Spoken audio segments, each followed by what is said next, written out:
Isang pinig sa isang Panginoon, isang bisig, isang lipi sa habang panahon. Kay Jesus lahat tayo'y nakuha, kahit saan pang magsama, kahit saan mang lupa. Kay Jesus mapag-isa tayo lahat.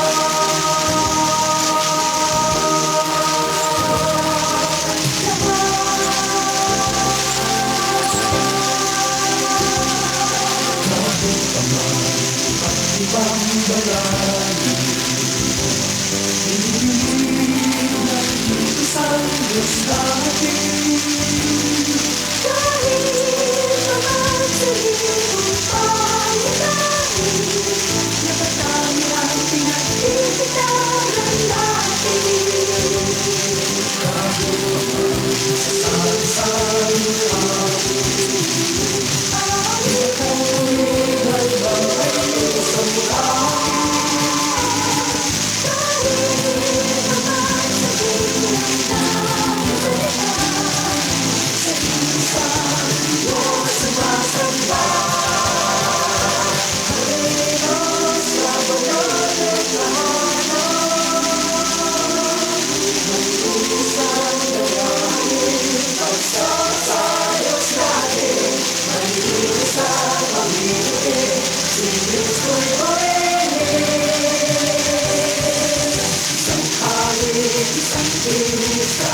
isang Panginoon, isang bisig, isang lipi sa habang panahon.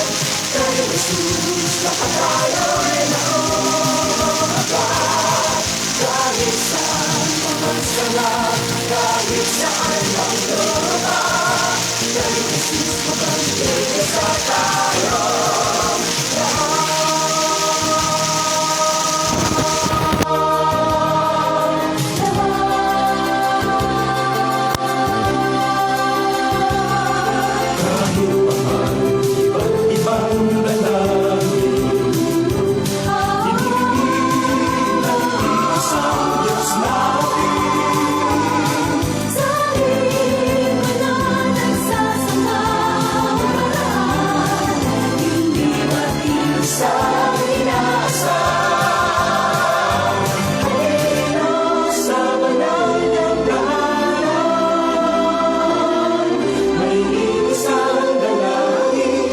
Sama sa Diyos natin, may isang awitin, si Kristo'y purihin. Isang awit, isang tinig sa isang Panginoon, isang bisig, isang lipi sa habang panahon. Kay Jesus lahat tayo'y nahuga, kahit saan pa magsala, kahit saan mang lupa. Kay Jesus mapag-isa tayo lahat.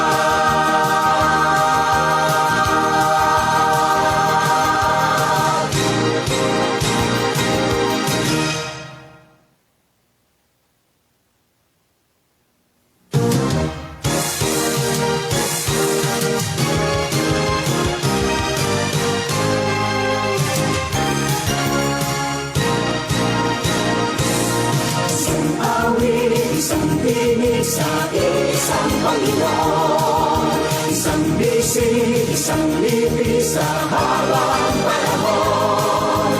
Kay Jesus lahat tayo'y nakuha, kahit saan pang magsama, kahit saan mang lupa.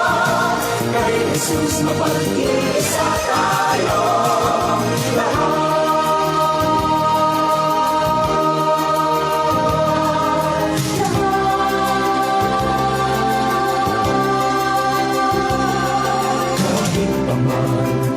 Ibang dalangin, inirinig ng iisang Diyos natin. Kahit pa man sa libong pangitan,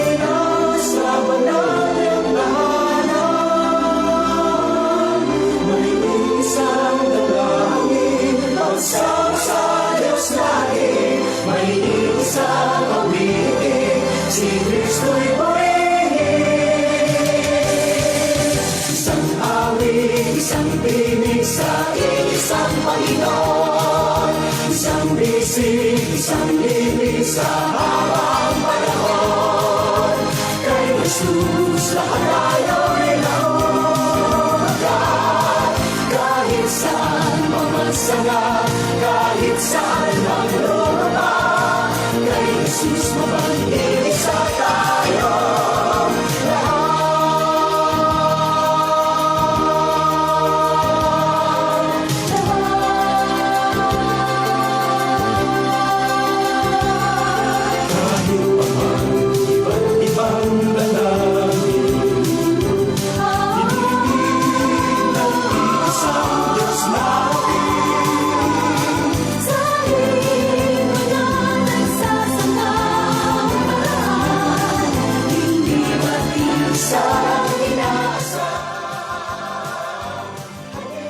Yes, magandang gabi po sa inyong lahat at medyo tayo ay nag-a-adjust ng atin pong new setup, ano ho?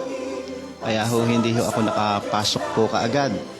So, paki-inform nyo na lang po ako kung medyo maayos yung audio, ano ho? At nasa bago po tayong setup. At nagpapasalamat tayo kay Sir Emmanuel, ano ho? Siya po ang sponsor ng ating bagong background po natin na nababasa po niyo sa likod, ang Gospel Reading and Greetings Ministry. So, samahan niyo po ako ng 30 minutes, ano ho? Sorry po kung medyo late ang pasok natin, ano? Dito po sa Gospel Reading and Greetings Ministry with Kuya Orly, ang ating pong Wednesday program, ano ho? No September 10 po, nag-turn po ito ng 11th year, ano ho?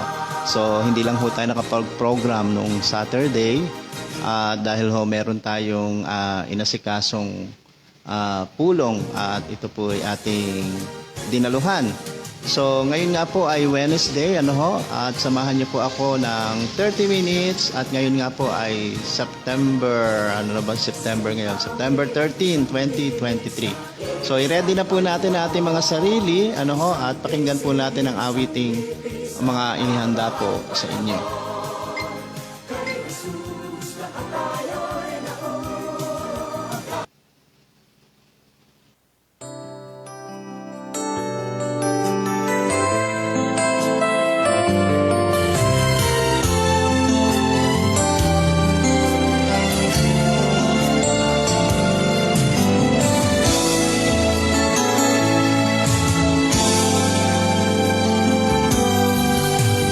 Kailan pa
kailan pa.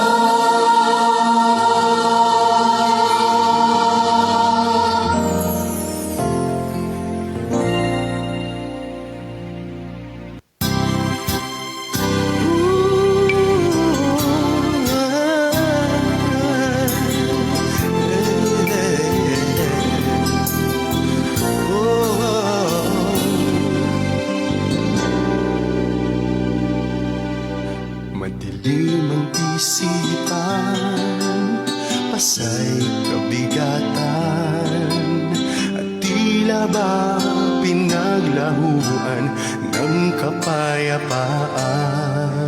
Luhay pumapatak, hindi nababakas, larawan ng kabiguan, iyong namamalas. Nais ko ngayon iyong malaman, si Jesus sa'yo'y naglalaan. Siyang daan, katotohanan at buhay na walang hanggan. Hanggang ngayon siya sa iyo'y nagmamahal.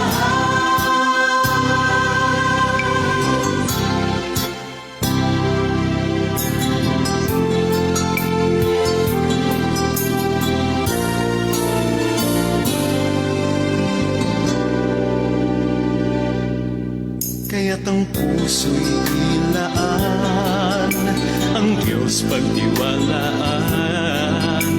Isipin mong siya sa iyo'y laging nakalaan. Hindi ka niya pababayaan o iiwanan man.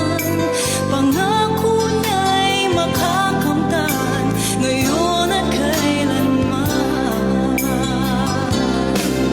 Nais ko ngayon iyong malaman, si Jesus sa'yo'y naglalaan. Siya ang daan, katotohanan at buhay na walang hanggan. Hanggang ngayon siya sa iyo'y nagmamahal. At nais ko ngayon iyong malaman, si Jesus sa'yo'y naglalaan. Siya ang daan, katotohanan at buhay na walang hanggan. Hanggang ngayon siya sa iyo'y nagmamahal.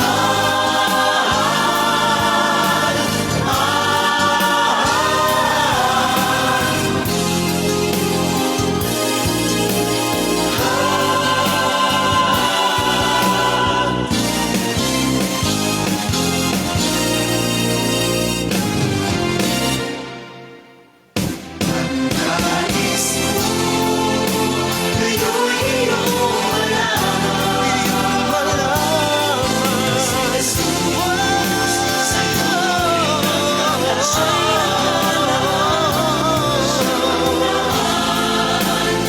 Katotohanan at buhay na walang hanggan. Hanggang ngayon siya sa iyo'y nagmamahal.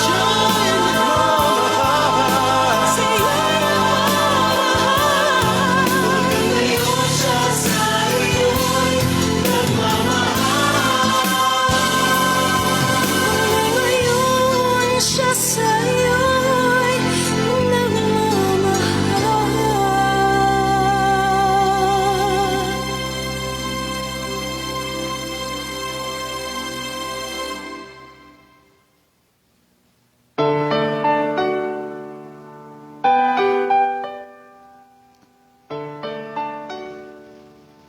Kayo po ay nakikinig sa Gospel Reading and Greetings Ministry with Kuya Orly, ang atin pong Wednesday program from 7 p.m. to 7:30 p.m. Ngayon po ay September 13, 2023. At kami po ay inyo napapakinggan dito po sa pasilidad po ng FUMC, ang Faith United Methodist Church, dito po sa pahagi po ng Talim Island, Barangay Buhangin, Binangonan, Rizal. So medyo late na po pumasok ang inyong lingkod dahil sa setup po nating bago. At kagaya nga po ng sabi natin, ang Gospel Reading and Greetings Ministry ay nag-turn na po ng 11th year. Ito po ay nilikha ng inyong lingkod noong September 10, 2012. At sa pamagitan lang po ng 5 minutes voice recording, ito po ay hindi pa FB live nung araw. Ngayon lang ho tayo nag-start after ng pandemya. Tayo ho nag-start at nagbalik. Ilang taon din ho itong natigil mula nung nagka-problem po tayo sa mga gadget, sa mga internet. Pero naibalik ho natin. At sabi ko nga po sa inyo, September 10, 2012, tingnan po natin dun sa ating pong gospel reading group, doon ho naka-record yung pagkakatatag po ito. So, nagpapasalamat tayong patuloy kay Sir Emmanuel Gondranellos. Timing naman yung kanyang pagkakaloob ng ating napakalaking tarpaulin. Kaya ho, nagbago tayo ng setup din po para po makita yung kabuuan ng ating tarpaulin. At mamaya po, pagkatapos po marahil ng kasunod na awit, pagkatapos po niyan, tuloy-tuloy lang po nating i-play. After po ng susunod na awit, ay doon na po tayo mag-greeting. So, patuloy lang po tayong makinig. Ang pag-ibig niya'y tunay na walang kabantay.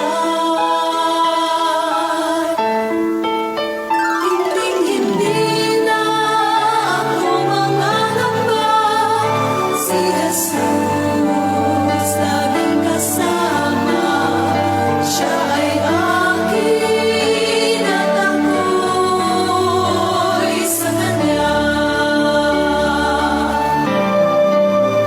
Siya ang aking patnubay, siya ang aking gabay, siya sa akin nagbigay buhay. Si Jesus ang katotohanan, si Jesus ang daan, siya ang tanging Panginoon magpakailanman. Siya ang aking patnubay, siya ang aking gabay, siyang sa akin nagbigay buhay. Si Jesus ang katotohanan, si Jesus ang daan, siya ang tanging Panginoon magpakailanman.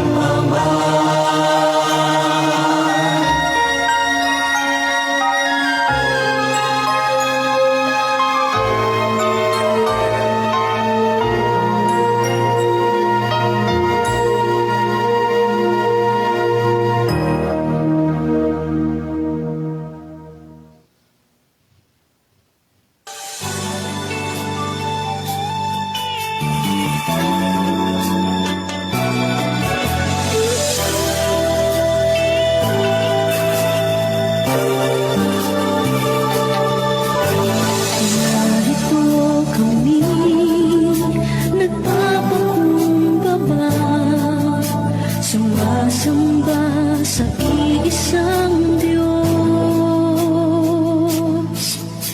Hinahanap namin kaligtan ng iyong mukha, sumasamo sa iyong pagkilos. At sa hingig na hain, tanging dalangin, kami katagpuin.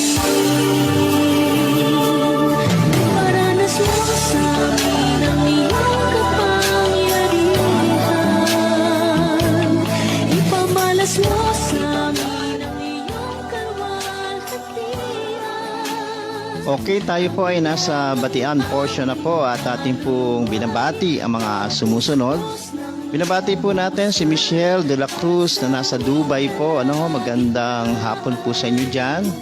At ganoon din po si Reynard Rivera nasa Kingdom of Saudi Arabia. Magandang gabi po. Ano bang oras po dyan? Nakaligtaan ko na, Kuya Reynard. At maging si Araceli Antaso na nandito po sa Barangay Buhangin, Binangonan, Rizal, Talim Island. Maging si Brad Leo na Angono, Rizal. So binabati rin po natin si Marites Traqueña po ng Halahala, Rizal. At maging si Orlando De Leon na nasa Quezon City po siya. Sige po, tayo po'y patuloy na makinig. Meron na lang po tayong 4 minutes to go before 7:30. So tayo ho ay nasa adjustment pa rin po at medyo inaayos natin ang audio dahil iba po yung ginamit po nating mga gadgets sa ngayon. Kaya ho, pa-adjust ho tayo. So, patuloy lang po tayo makinig, at kami nga po inyo napapakinggan dito po sa Gospel Reading and Greetings Ministry with Kuya Orly, dito po sa pasilidad po ng FUMC Young Faith United Methodist Church na nandito po sa Talim Island, Barangay Buhangin, Binangonan, Rizal. Mapuspos ng lubusan at sa aming kalagitnaan ay bumaba ang kalangitan. Dakila ang iyong ngalan. Sama-sama tayong manalangin sa Diyos. Ang iyong kapangyarihan, ipalas mo.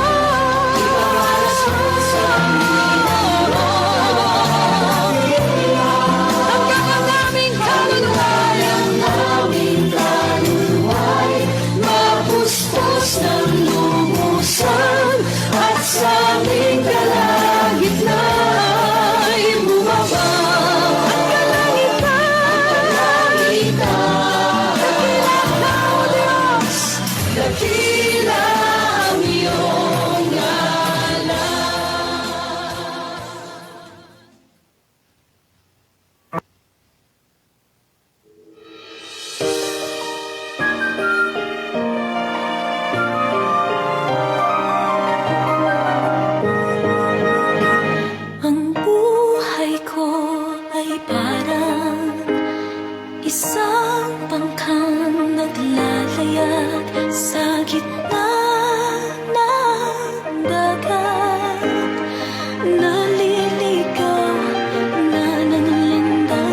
Okay, it's bye-bye time na po.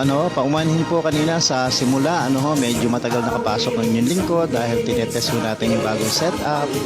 At sabi nga ng ating nagmo-monitor sa Hala-Hala Rizal through Sir Emmanuel Gondraneos, medyo nagdaralgal. Kaya nag-adjust pa tayo kanina. So, binago po natin yung setup. Dahil sa napakalaking tarpaulin na ni-sponsor po ng ating Sir Emmanuel Gondraneos. Salamat po sa iyo, Sir. Sobrang laki talaga. Kaya, ang layo ng adjustment. So, anyway po, sa lahat ng mga nakinig at nanood po ng Gospel Reading and Greetings, nais ko ipabatid sa inyo, September 10, 2012 po ito na itatag. Through ito po lang ay 5 minutes voice recording nung araw at hindi pa po uso ang FB Live. So, ito ho'y binuhay natin during pandemic, at mula nagpatuloy na po tayo. So, niyahabol nating batiin si Michael Aguirre Suazo na pinunsyado sa. So, sa lahat ng bumati, pati sa nag-aalok sa akin ng hapunan. Sige, tayong Orly. Maghanda ka na dyan at hintayin mo ako. So, maraming salamat po sa inyong lahat. At sabi nga po natin, 11th year na po ang ating Gospel Reading and Greetings at patuloy niyo po akong samahan.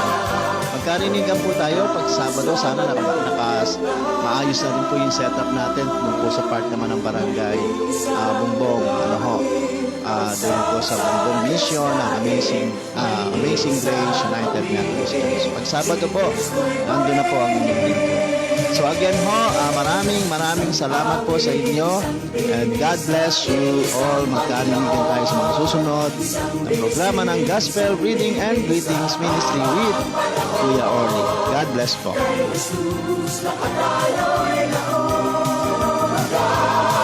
Kahit saan mamasaya, kahit saan magluba, kay Jesus mabalik.